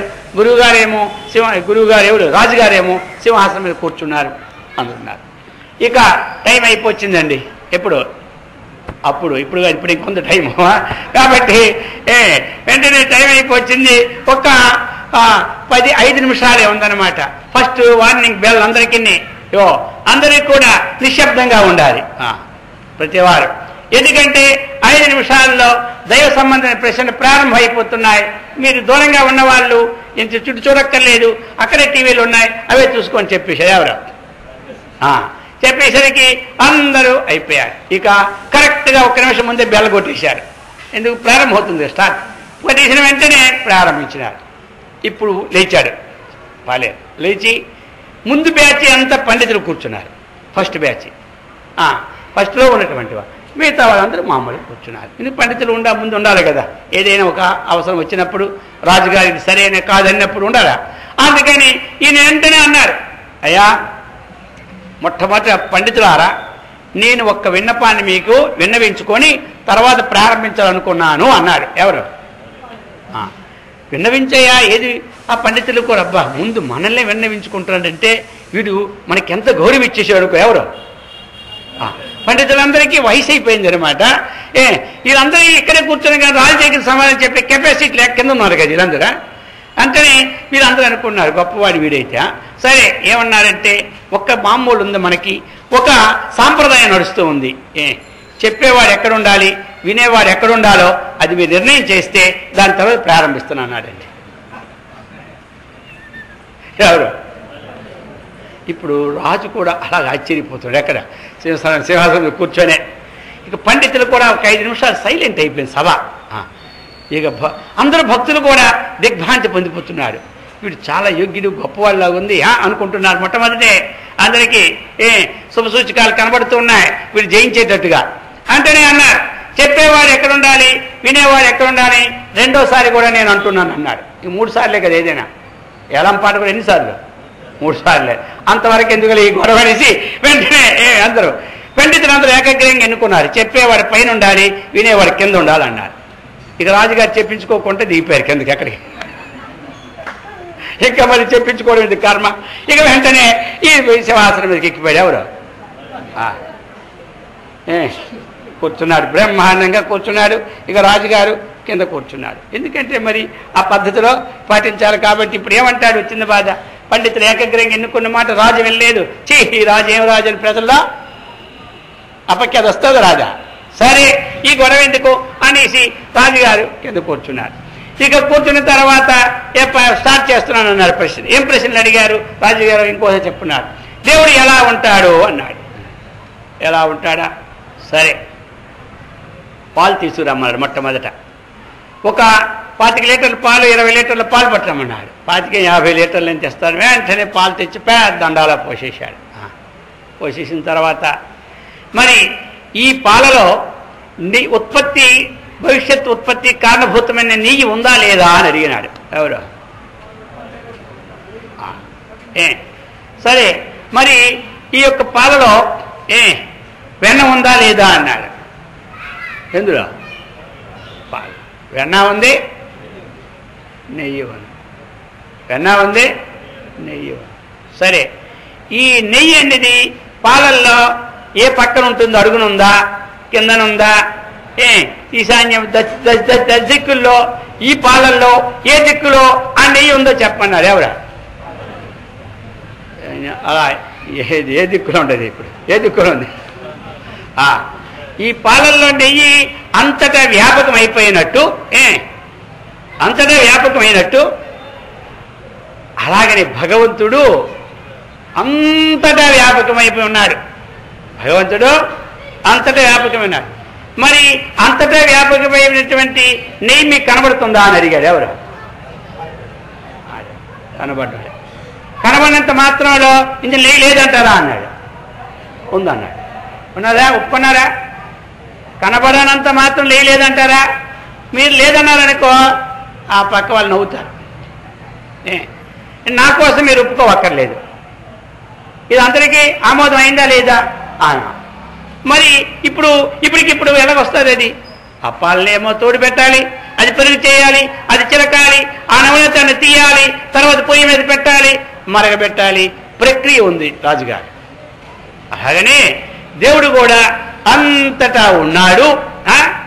ఆ ప్రక్రియ మనం చేసినామంటే తప్పక సాక్షాత్కారం అవుతారని చెప్పినాడు. శభాష్.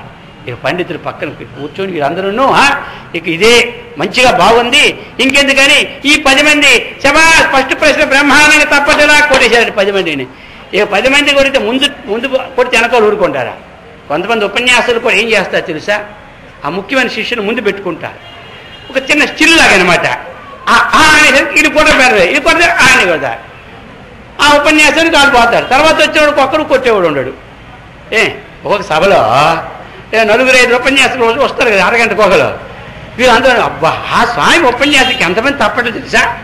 ఎంతమంది ఈయనకి ఒక్కడూ లేదు తప్పుడేవుడు ఈ నెలకనే ముఠ వేసుకోడు అర్థమైందా ఇలాంటి కొన్ని ఉంటుంటాయి అనమాట అంతరార్థాలు ఏమే అలా కాదు అక్కడ అదేం కాదు ముఠా గీత ఏమీ లే ఈ పాలేరోడు వారికి తెలియదు వాడు విడికి తెలియదు మొత్తం మీద ఏమిటి చక్కగా మర్యాదగా ఉంది కాబట్టి తప్పలు కొట్టారు వెంటనే ఫస్ట్ ప్రశ్న చక్కగా ఉంది డిక్లేర్ చేసేసారు అయిపోయి ఇక రెండో ప్రశ్నకి వచ్చాడు రెండో ప్రశ్నకి వచ్చాడు ఇక రెండో ప్రశ్న వచ్చి రాజుగారు ఇంకా వీడన్నీ మందకి చూపెడుతున్నట్టుంది వీడు కనీసం ఏమీ తీసుకురాలి అలా ఒట్టుగా వచ్చినాడు కూర్చున్నాడు ఇప్పుడు నీళ్ళకే పని చెప్పి వేల దగ్గర అని చూపెట్టిస్తున్నాడు సరే రాజుగారు ఓ డబ్బా నెయ్యి పట్టుకురండి తెప్పించండి అన్నారు వెంటనే ఒక 15 కిలోల డబ్బా నెయ్యి తెప్పించారు అందులో 1 కిలో దూద్ తెమ్మన్నాడు మరి అర్థమైందా నెయ్యి ఎక్కువ దూద్ ఎక్కువ ఉండాలి పెద్ద ఒత్తి చేసి వీళ్ళకి మధ్యలో పెట్టాడు ఎక్కడ ఆ పళ్ళెంలో పోసాడు ఆ నెయ్యిని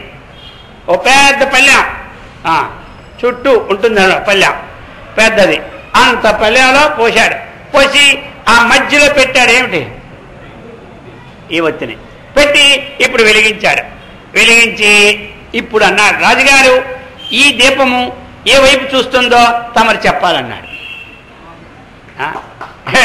ఈ దీపము ఏ వైపు చూసి తమరు చెప్పాలన్నాడు ఇప్పుడు ఏం చెప్తాడు రాజుగారు ఏం చెప్తాడు చెప్పండి అప్పుడు అన్నాడు ఇప్పుడు దీపం అనేది ఉండి ఈ పక్కన వాలేస్తే ఈ తూర్పు అని మనం అనుకొని పెట్టుకుంటాం ఈ పక్క వాలేస్తే వాళ్ళు ఏం లేదు కదా ఇప్పుడు మనకి ఈ పాత్ర ఈ మధ్యలో పెట్టాం దీపం ఈ దీపం ఏ పక్క చూస్తుందంటే ఏం చెప్తారు మనం అందరం ఏం చెప్పాలి చెప్పడే అర్థం అవ్వలేదు మీకు మరి అది కదా గట్టిగా అంటే కదా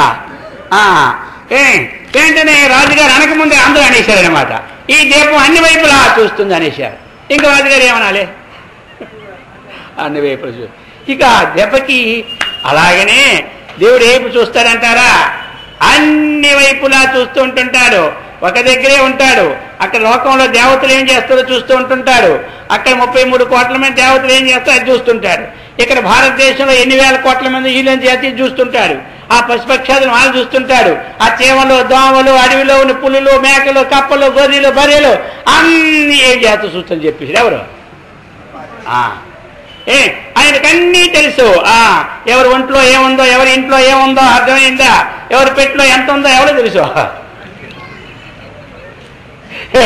అన్నీ తెలుసు అన్ని చూస్తూ చెప్పాడు ఇక దెబ్బకి వెంటనే పండితులందరూ కూడా చాలా అమోఘమయ్యా ఎందుకు మనకి 4 పాండిత్యం నేర్చుకొని ఏమొచ్చింది మనకి ఇల్లు ఇది సిగ్గొస్తుంది పాపం వాడేమో పాలేరు వచ్చినాడు మొత్తం అందరినీ గడగడాడించేస్తున్నాడు అయిపోయింది రెండో ప్రశ్న ఏమైపోయింది అయిపోయింది రాజుగారు ఒక ఉపనిషత్ వాక్యం కూడా మీకు చెప్తాను తిలేషు తైలం దధినీ వసత్పి ఆపశ్రోతస్సు అరణీషు చాగ్ని ఏవమాత్మని గృహ్యతే సౌ సత్యేనైనం తపసోనుపశ్యతి రాజుగారు తిలల్లో నువ్వుల్లో నూనె ఉందా లేదా ఆ నువ్వుల్లో నూనె రావాలంటే సాధన చేయాలి తిలేషు తైలం దధినీవ సత్తి పెరుగులో ఏముంది నెయ్యి ఉంది ఒకరేం చేశాడు మీరు పెరుగులో నెయ్యి ఉందన్నారు కాబట్టి నేతితో దీపం వెలగాలి కాబట్టి ఒక ఒత్తి బాగా నిలిపి పెరుగులో బాగా నానిపి దీపం వెలిగించినాడు అది మీరేమో నెయ్యి ఉందన్నారు నెయ్యి ఉంటే ఎలగాలి కదా అంటారు ఇది నెయ్యి ఉంటే ఎలుగుతుందా నెయ్యి ఉండేది పైకి తీయాలి కానీ నెయ్యి తెలుగుతుందా ఆ విధంగా చెప్పినాడు వెంటనే అలా కాదయ్యా దాన్ని తీయాలి తిలేషు తైలం దధినీవ సత్పి ఆపశ్రోత ఇక్కడ భూమిలో ఉన్నాయి కింద నీళ్ళు ఉన్నాయి లేవంటే ఏం చెప్తాం మనకు కనబడిపోతే నీళ్ళు లేవా ఉన్నాయి కాకపోతే 2000 అడుగులు వేసి నీళ్ళు వస్తాయి మొత్తం మీద గ్యారంటీ అర్థమైందా 400 వేసాను 300 వేసాను నీళ్ళు ఉన్నాయి వేయడానికి 2000 వేయలేవుద్దా అప్పుడు తేలాలి అంత అక్కడి నుంచి బోరు పోకపోతే అప్పుడు ఆపాలి అప్పుడు నీళ్ళు రాదన్నారు కాబట్టి నీళ్ళున్నాయి అరణీషు చాగ్ని కట్టెలున్నాయి కట్టెల్లో అగ్ని ఉందా లేదా అంటే ఏం చెప్తాం మనం ఉంది అయితే కనపడలేదు మాకు అగ్ని కనపడుతుంది కట్టెల్లో అగ్ని కనపడితే ఇక మొత్తం కట్టి పట్టుకొని అన్ని నీళ్ళు తగలేటేస్తాం మనం అర్థమైందా ఆ కట్టెలు బాగా మరిస్తే అగ్ని వస్తుంది ఆ విధంగా రాజుగారు దేవుడు ఉన్నాడు కానీ సాధన చేయాలి చాలా బాగుంది అనుకున్నారండి ఇక 3వ ప్రశ్న ఉంది ఆ మూడో ప్రశ్నకి వచ్చింది ఇంకేమి. ఇప్పుడు ఎప్పుడైతే 2 వచ్చేసినాయో ఇక డౌటే లేదు. ఇక అందరు ఆశీర్వాదంతో అది కూడా వచ్చేస్తుంది అనమాట. అందుకే అందరికీ మహా సంతోషం అయిపోయింది, పండితుడికి సంతోషం అయిపోయింది. ఇక మూడోది ఏమిటి, ఆ దేవుడు ఏం చేస్తున్నాడు అని చెప్పినాడు ఆయన. అర్థమైందా? వెంటనే అన్నాడు ఈయన, ఏం చేస్తాడా, మీరు ఎక్కడ కూర్చోవాలి, మీరు ఎక్కడ కూర్చోవాలి, సింహాసనం. నేను ఎక్కడ కూర్చోవాలి, అది దేవుడు చేసి ఇదే అనమాట. పైన కింద పెడతాడు, కింద పైన పెడుతుంటాడు. ఏమంటారా, ఆ పైన కింద పెడుతుంటాడు, కింద నుండి పైన పెడుతుంటాడు. అంటే ఆయన ఇష్టం కాదు, ఆ కర్మ ఫలాలను పెట్టి ఎవరి ఏ ప్రారంభమైన కర్మ, పుణ్యకర్మ పాపకర్మ, ఈ కర్మలు ఉంటాయి కదా, ఈ కర్మల వల్ల ఊర్ధ్వానికి పోతాడు, అధోనికి వస్తూ ఉంటుంటాడు. అర్థమైందా? అందుచేత ఈ ఊర్ధ్వాధో లోకాలు ఒక సమయంలో వారి మంచి పుణ్యకర్మ ఉందా, స్వర్గలోకాన్ని పంపించేస్తాడు. అర్థమైందా? ఇంకా అతి పాపమైన కర్మ ఉందా, నరకలోకి పంపించేస్తాడు. ఈ మధ్యలో ఉందా, మనవలోకి వస్తాడు. ఇంకా నీచాతమైన నీచ పనులు ఉంటాయి కదా, మహాఘోరమైన పనులు చేస్తుంటారు కొంతమంది. ఆ ఘోరమైన పనులు చేసిన వాళ్ళకి యమలోకంకి వెళ్ళే అధికారం కూడా లేదు. అక్కడికి ఒక లిమిట్ పాపమే కానీ ఆ పాపం దాటిపోయిన తర్వాత మరి ఆ కాలు పెట్టడానికి వెళ్ళేది ఎక్కడ, యమలోకం. ఆ కంప్యూటర్లో అంతగా ఎక్కువ పాపం చేసేవాడికి అక్కడ కూడా లేదు. మరి ఎక్కువగా పుణ్యం అయిపోయాడికి ఎక్కడ కూడా స్థానం. మరి వారు ఘోరాది ఘోర యమలోకి వెళ్ళడానికి లేదు, పుణ్యం చేయాలి స్వర్గలోకి వెళ్ళడానికి లేదు, ఆత్మజ్ఞాన మోక్షం పొందడానికి లేదు. మరి వాడికైతే ఏమిటి, ఇంకా మంచిది కదా స్వామి, ఎక్కడికి వెళ్ళిపోతే హాయిగా ఉండొచ్చు కదంటే, కాదయ్యా. ఇక జాయస్వ మ్రియస్వ, మాటి మాటికి పుట్టి 5 నిమిషాలు పుట్టి 5 నిమిషాలు చచ్చే చావులు వస్తాయని అటువంటి వాడికి చాలా చెప్పింది అనమాట. అంతే పురిగే పుట్టే దోమ ఎక్కువ టక్కును కొట్టేమో పోయింది, పోయిందా, అచ్చేమో నడిచేమో ఇక్కడ పోయింది అనమాట. అలాగనే అనేక రకరకాలైనటువంటి సామాన్యమైనటువంటి అనేక రోజుకి కొన్ని 10-20 జన్మలు ఎత్తే కర్మలు వస్తాయి అటు వారికి. అందుచేత చెప్తూ ఉన్నారు ఈ విధంగా. అప్పుడు చెప్పారనమాట, రాజా ఇది అన్నారు. అనేసరికి రాజుగారికి మహా ఆనందం అయిపోయింది. వీడే ఎంత గొప్పవాడైతే వీడు గురువు ఎంత గొప్పవాడు, ఆహాహా ఇక అని అర్థమైందే. వీడే ఎంత గొప్పవాడైతే వీడి గురువు ఎంత గొప్పవాడు వచ్చాది. గురువుకి పేరు రావాలన్నా పేరు పోవాలన్నా ఎవరో శిష్యుడే అనమాట. పేరు తీసుకురావాలన్నా పేరు జరగొట్టాలన్నా అంత ఉంటారు శిష్యుల్లోనే అనమాట. అందుచేత ఇక వెంటనే సంతోషపడిపోయాడండి. వెంటనే ఆ రోజు అందరికీ భోజనాలు పెట్టారు. బ్రహ్మాండంగా అందరూ చక్కగా వేదాంతం నేర్చుకున్నట్టు అయింది అందరికీ. ఈ విషయం రాజుగారికి కూడా చక్కగా అర్థమైంది. ఇక వారికి ఏమిటి చెప్పలేము. బ్రహ్మాండమైన రాజు మెచ్చుకుంటే ఉందండి, తీసుకురావయ్యా మొత్తం ఆ రత్నాలు పట్టుకురా, ఆ కోట్లు కోట్ల రత్నాలు అన్ని రత్నాలు వడ్డీ తెచ్చేసి ఇక పోసేసి శాలువాలు కప్పేసి ఇక కిందని వీడి ఇక్కడి నుంచి చెప్పారు. ఆయనకి మాత్రం విన్నారు ఎంత జీతం ఇస్తున్నాం గురువు గారికి, మనం ఇచ్చేది తక్కువ. అలా కాదు, ఈ రోజు నుంచి ఆయనకు క్వార్టర్స్ ఇచ్చేయాలి. క్వార్టర్స్ ఒక మంచి ఏసీ కారు ఎవరికి, గురువు గారికి ఇచ్చేసి ఇక ఆయన చక్కగా ఇప్పుడు 1000-2000 అంటే 5000 జీతం చేసేసి వీడిని కూడా ఈ శిష్యుని ఎప్పుడు మన దగ్గరికి వచ్చి పోతున్నట్టుగా అని ఆర్డర్ చేసేసాడు. ఇక గురువుగారు అనుకుంటున్నారు ఏమైందో పని, ఏమైందో పని. ఆయన చావు బ్రతుకుల్లో ఉన్నాడు ఎవరు, ఆయన పరిస్థితి అలాగే అయిపోయింది. ఇక ఈయన వెంటనే ఈ కారు మీద తీసుకెళ్లి దించేసరికి ఆశ్చర్యపోయి ఇవన్నీ సరే. ఇక వాళ్ళు దించేసి వెళ్ళిపోయిన తర్వాత ఆయన నేను మాత్రం గురువును కాదు నువ్వే గురువు అన్నాడు. ఎవరు గురువు గారు ఆ ముక్క అనకూడదు, గురువు గురువే, శిష్యుడు శిష్యుడు. మీ దయచేత కదా మీ దగ్గర పాలేరుగా చేసి మీ వేదాంతం చదువుతుంటుంటే మీరు వింటూ ఉంటుంటే అది నాకు పట్టింది కానీ నాకెక్కడి నుంచి వచ్చింది అన్నాడు. ఎవరు మనమైతే అబ్బా గురుగారు నా ప్రతాపం చూసినారా, నా ప్రతాపం చూసినారా, ఇది కూడా పెడతాం మనం. అర్థమైందా? ఇది అనమాట. అప్పుడు ఇప్పుడు కొన్ని సంస్కారం అది. ఇప్పుడు శిష్యుడు ఆరోగ్యం చేసాడంటే నేనేనండి, నేను లేకపోతే యాసి నడుస్తూ అనుకున్నారా? అబ్బో 60 ఏళ్ళు ఆలు చేసిన వీడొచ్చి 3 రోజులు నేను లేకపోతే యాసిన అప్పుడే ఏమి నడవదు అంటాడు. ఇది మొదలు. అర్థమైందా? పూర్వంకి ఇప్పుడు సాంప్రదాయం అది అనమాట. వాళ్ళు ఎంత చేసినా బయటికి రారు. మనం ఎంత చేస్తే చాలు. ఆ రోజు పేపర్లు పడితేనే మనకు సంతోషం. ఏంటి ఇలా ఉంటాయి. కానీ పరిస్థితిని బట్టి ఉండాలి. ఇది లేకపోతే ఈ రోజుల్లో ఏవి అడ్వర్టైజ్మెంట్ లేదు, మనిషి దేవుడు ఉండడు కదా. అది సరే. మొత్తం మీద ఇంతవరకు కూడా ఏ కార్యక్రమాలు మనం ప్రవేశించాం? శ్రేయో మార్గం. అర్థమైందా? ఈ శ్రేయో మార్గాన్ని చక్కగా మనం అవలంబిస్తే ఇటువంటి వేదాంత విజ్ఞానాన్ని బ్రహ్మాండంగా మనకి వస్తుందన్నమాట. అది చెప్పేశారు ఎవరో అర్జునుడు అడిగాడు. ఇప్పుడు కృష్ణ పరమాత్మ సమాధానానికి వచ్చాడు. అర్జున, శ్రీ భగవాన్ వాచ చెప్తూ ఉన్నాడు.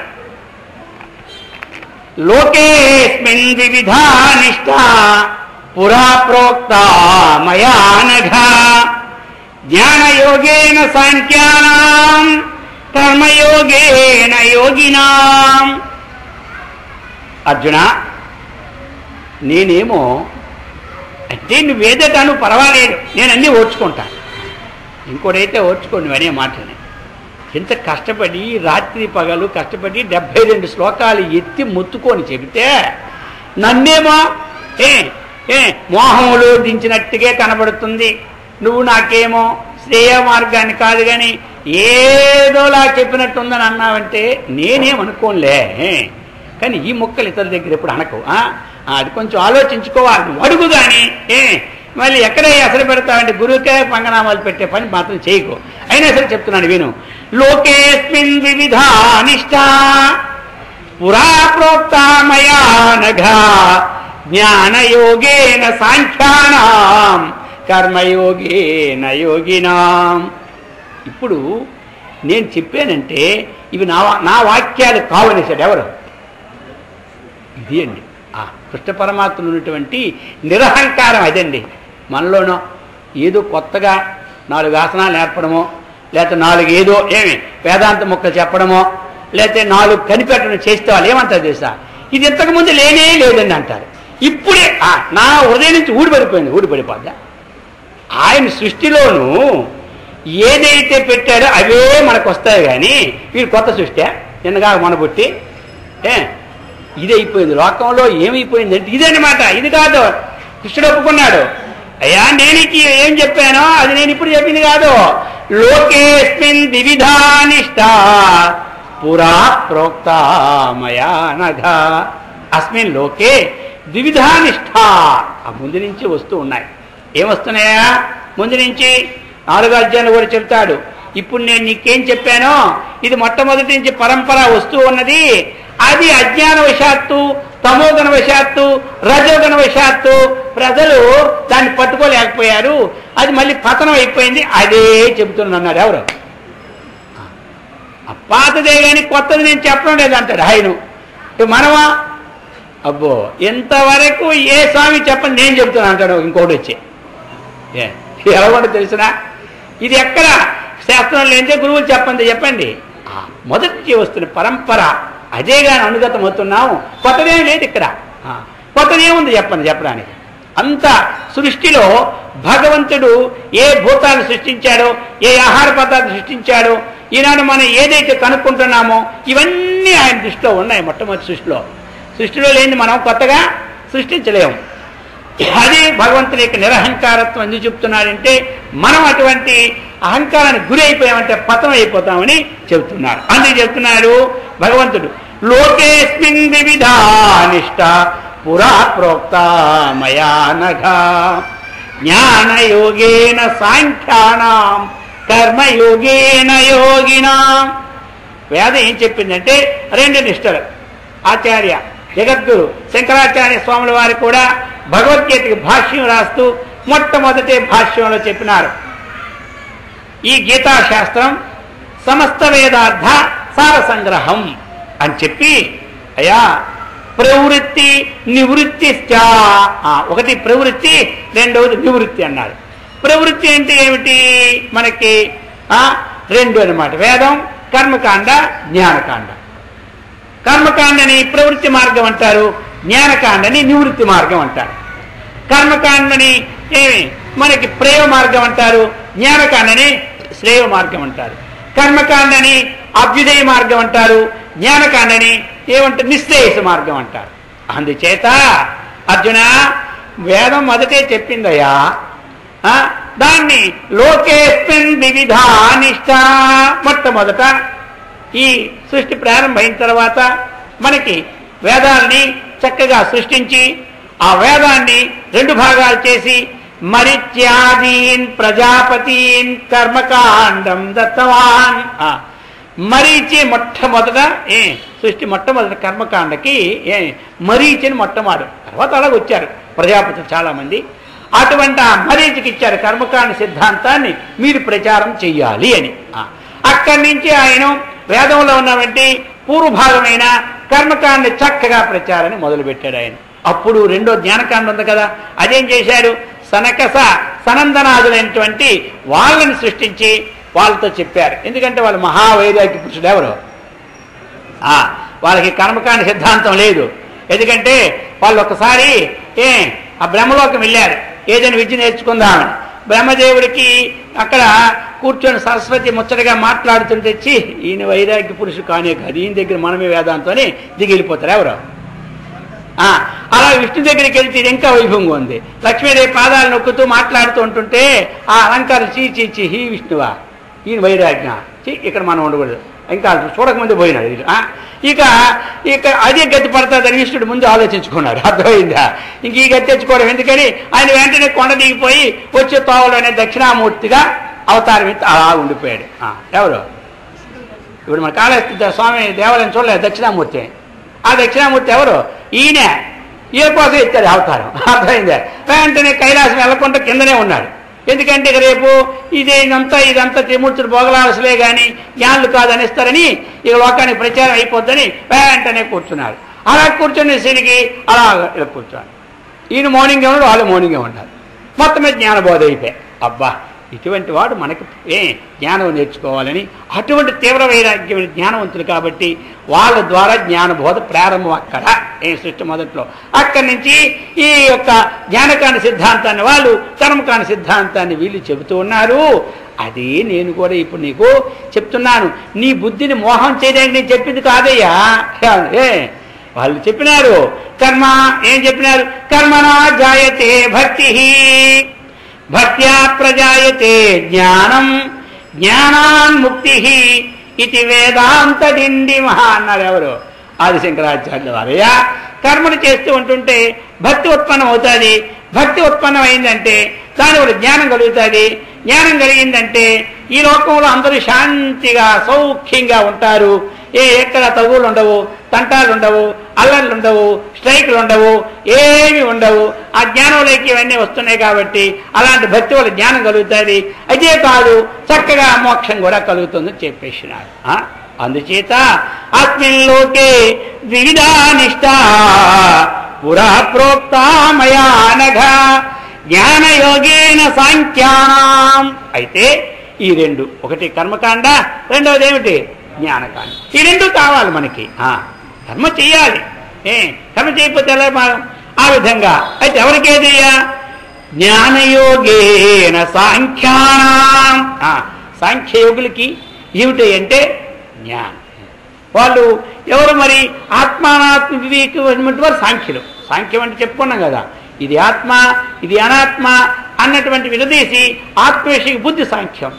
అటువంటి వాళ్ళు ఆత్మనాత్మేకం చేసినటువంటి గొప్పవారు. వాళ్ళు ఎవరు చేయాలి, ఎవరు చేస్తారు, వాళ్ళు ఎవరు అందరూ 4 ఆశ్రమాల్లో ఏ ఆశ్రమంలో అయినా సరే ఎవరు చేస్తున్నారో వాళ్ళే సాంఖ్యులు. అంతేగాని కేవలం కాషాయం వేసుకున్న వాళ్ళే జ్ఞానులు, మిగతా వాళ్ళ జ్ఞానులు కాదని ఏం లేదు. అర్థమైందా? జనకుడు కాషాయం వేసుకున్నాడా, యాజ్ఞవల్కుడు కాషాయం వేసుకున్నాడా? 2 భార్యలు ఉన్నారు ఎవరికి, యాజ్ఞవల్కుడికి. 2 భార్యల్లో ఒక భార్యకు వాటా ఇచ్చేసాడు, తీసుకో అంతా నేను జ్ఞానం పుంజుకుంటానని. కాబట్టి వాళ్ళని సన్యాసం వేసుకున్నారు. ఏమీ లేదు, జనకుడు సన్యాసమా, కానీ లోకంలో విఖ్యాతమైన పురుషులు అయినారు. ఆ విధంగా ఈ జ్ఞానం ఆర్జన చేసుకోవడానికి స్త్రీలు కానీ పురుషులు కానీ బ్రాహ్మణులు కానీ అబ్రాహ్మణులు కానీ ఎవరు కానివ్వండి అందరూ అధికారులే అన్నమాట. అందుచేత ఆ విధంగా చెప్పినాడు. ఎవరైతే ఈ విచారం చేస్తారో వాళ్ళకి జ్ఞానము. కర్మయోగేన యోగినా, ఇంకా ఏమిటి, కర్మయోగేన ఎవరైతే ఈ యొక్క వైదిక నిష్ఠ సాంప్రదాయానుసారంగా మనకు ఉన్నటువంటి కర్మలన్నీ కుశలిస్తూ ఉంటారో అటువంటి వారికి చక్కగా కర్మ మార్గాన్ని ఉత్పత్తి చేయడానికి కూడా పెట్టినావన్నారు. అందుకని నీవు అర్థం చేసుకోలేక ఏమంటున్నావు, అయ్యా గడికేమో కర్మ చెబుతావు, గడికేమో జ్ఞానం చెబుతావు, ఆ గడికేమో ఇది చెబుతావు అని అడిగినావు. సరే, ఏమిటంటే అడగడం మంచిదే. ఏడుస్తూ ఉన్నటువంటి వాడు, యుద్ధం చేయనన్నవాడు ఈ స్థితికి వచ్చాడంటే ఎవరికైనా సంతోషమా దుఃఖమా? కాదు. ఒకరోజు అన్ని ఏళ్ళబడిపోయి అలా కూర్చున్నటువంటి వాడు ఈ స్థితికి వచ్చేసినాడు. అది అన్నమాట ఇందులో ఉన్న రహస్యం. అది ఈ బోధలో ఉన్న రహస్యం ఏమిటి అంటే అటువంటి రాయిని కూడా రత్నం చేసేస్తుంది అన్నమాట ఈ శాస్త్రాలు ఇవన్నీ కూడా. ఇంకా ఇంకేం చేస్తుంది, ఆ అజ్ఞానమైన చీకటిని కూడా తొలగిస్తాయి. అందుచేత అర్జున అని చెప్పి ఈ విధంగా ఈ కర్మయోగం అన్నటువంటిది ప్రారంభమై ఇక 4వ శ్లోకం చెప్తున్నారు. న కర్మణామనారంభాత్ నైష్కర్మ్యం పురుషోస్నుతే నచ సన్యసనాదేవా సిద్ధిం సమధిగచ్చతి. న కర్మణాం అనారంభాత్, చూసి ఎంత సూక్ష్మం చెప్తున్నారు. నైష్కర్మ్యం పురుషః నాస్నుతే, ఎవరైతే కర్మలని ఆరంభించుకుంటా ఉంటారో అటువంటి వారికి నైష్కర్మ్యం. నైష్కర్మ్యం అంటే ఏమిటి? ఆ నిష్కామం, ఆ అంతఃకరణ శుద్ధి పొందలేడు పురుషుడు. అందుకే కర్మలు చెయ్యాలి. కర్మలు అనేటువంటిది చేస్తూనే ఉండాలన్నమాట. అది ఎందుకు కర్మలు చేయాలి? మనము ఈ ప్రారంభ ఏ ఆశ్రమాన్ని స్వీకరించినామో ఆ ఆశ్రమానికి ధర్మం అంటే కర్మలు చేయడమే ధర్మం. దానివల్ల ఏమవుతుంది, మనకి ఇహలోకంలో సుఖం కలుగుతుంది, పరలోకంలో సుఖం కలుగుతుంది, మనకి ఉత్తమమైనటువంటి జన్మ కూడా వస్తుంది. అందుచేత ఆ నైష్కర్మ్యం అంటే ఆ నిష్కామత్వాన్ని, కర్మ ఎవడైతే ప్రారంభించడో, ఎవడు కర్మ చేయడో, ఎవడు సామరుగా ఉంటాడో వాడికి నైష్కర్మ్యం అంటే ఆ నిష్కామత్వం కలగదు. ఇంకోటి ఉంది, నచ సన్యసనాదేవా. అయ్యా, ఈ విధంగా సన్యసనాత్ కేవలము కర్మలు చేయకుండా సన్యాసం తీసుకుంటారు. సన్యాసం అంటే అర్థం ఏంటి? విహితానాం కర్మణాం విధినా పరిత్యాగ సన్యాస అన్నారు. సన్యాసం దేనికై అంటే సన్యాసం నిర్మలం జ్ఞానం అని శాస్త్రం చెప్పింది. సన్యాసం వల్ల ఏంటి? నిర్మలమైనటువంటి జ్ఞానం పొందడానికి సన్యాసం. అది సన్యాసం అంటే విహితానాం కర్మణాం విధినా పరిత్యాగ. అంతకుముందు బ్రహ్మచర్యంలో కొన్ని కర్మలు మనకి విధించుంటాయి, అలాగనే గృహస్థాశ్రమంలో కొన్ని కర్మలు విధించుంటాయి, అలాగనే వానప్రస్థలో కొన్ని కర్మలు విధించుంటాయి. ఆ జ్ఞానశీలతకి అహం బ్రహ్మాస్మి బ్రహ్మైవాస్మి మహావాక్యోపదేశం కాబట్టి ఆ సన్యాసికి ఆ స్టేజీకి వచ్చిన తర్వాత ఈ కర్మలు తనకంటే భిన్నం కాబట్టి ఎవరు చేసినట్టు, అందుచేత ఈ కర్మని పరిత్యాగం చేసి ఆ భావంలో ఉండడానికి సన్యాసం. అది అందుకని అలాగాని నేను కూడా కర్మలన్నీ విడిచిపెడితే సన్యాసనే కదా అనుకుంటే, చెప్పినారు కదా కర్మల్ని విడిచిపెట్టకూడదయా అన్నారు. కర్మలు విడిచిపెడితేనే సన్యాసం అనుకుంటే నచ సన్యసనాత్ సన్యాస సిద్ధిం సమధిగచ్చతి. అటువంటి వారికి సిద్ధి లేదు, సుఖం లేదు. కర్మ చెయ్యాలి, కర్మ ఫలాన్ని భగవంతుడికి అర్పణం చెయ్యాలి. అప్పుడే మనకేమవుతుంది? శాంతి, సుఖము, సిద్ధి కలుగుతుంది. పూర్తిగా కర్మలో ఏమి విడిచిపెట్టే వారికి ఏమీ లాభం లేదు. కర్మ చెయ్యాలి. కొంతమంది ఏమిటంటే మరి సన్యాసం కాబట్టి కర్మ, దేనికి సన్యాసం? అది మనకి సన్యాసం అనేది దేనికి మనస్సులో రావాలి. ఆ అజ్ఞానాన్ని త్యాగం చేయాలి. అందరూ దేని త్యాగం చేయాలి? అజ్ఞానాన్ని. అది అజ్ఞానాన్ని త్యాగం చేయకుండా మనకి ఈ సంసార పుట్టు చావు ఉండి పిల్లలు ఇల్లు వాకళ్ళు త్యాగం చేసిన లాభంలే. అర్థమైందా? త్యాగం చేసేది దాన్ని చేయాలి ముందు. దాన్ని చేయడానికి ప్రయత్నమే సన్యాసం అన్నమాట. అది అందుచేత అర్జున, నువ్వు కర్మలను మాత్రం మనుషుడు కర్మలను ఆచరింపగే నైష్కర్యమైనగా యోగనిష్టా సిద్ధిని పొందలేదు. అటు కేవలము కర్మల్ని త్యజించినంత మాత్రంలో సిద్ధిని సాంకృష్ణుడు పొందలేడు. అందుచేత మనం కర్మ చేయాలి, కర్మఫలం భగవంతుడికి అర్పించాలి, జ్ఞాన విచారణ చేసుకోవాలి. ఇది అందుకని చెప్పున్నాను, జ్ఞానముని అది దాని యొక్క ప్రాశస్త్యాన్ని మీకు చెప్పాను. ఆత్మ అంటే ఏమిటో ప్రాశస్త్యం చెప్పిన. ఈ కర్మ అన్నటువంటిది ఫలాకాంక్ష లేకుంటే ఉంటే ఏదో ప్రాశస్త్యం చెప్పిన. ఆత్మజ్ఞాని ఏ విధంగా ఉంటాడు అంటే ఆ ప్రాశస్త్యాన్ని చెప్పిన. ఇప్పుడు ఈ మూడింటిలో మనం ఏ స్టేజిలో ఉన్నామో చూసుకొని ఆ స్టేజీ నుంచి పై స్టేజీకి పోవాలి. అంతేకాని ఇది మోహం కాదు, అది మోహం కాదు. కాబట్టి ఇంకా దాని విస్తారం మళ్ళీ రేపు అర్థమైందా సాయంకాలం చెబుతానని చెప్పినారు ఎవరు? ఇటు పరమాత్మ. అది అంతవరకు కూడా చక్కగా ఈ ఒక్క విషయాన్ని మనం శ్రవణం ద్వారా మననం చేసుకొని ఆ మరణ శక్తిని ఆ భగవంతుడు మనందరికి ఇచ్చి రక్షించుగాక. ఓం సహనావతు సహనౌ భునక్తు సహ వీర్యం కరవావహై తేజస్వినావధీతమస్తు మా విద్విషావహై. ఓం శాంతి శాంతి శాంతి. హరి ఓం తత్.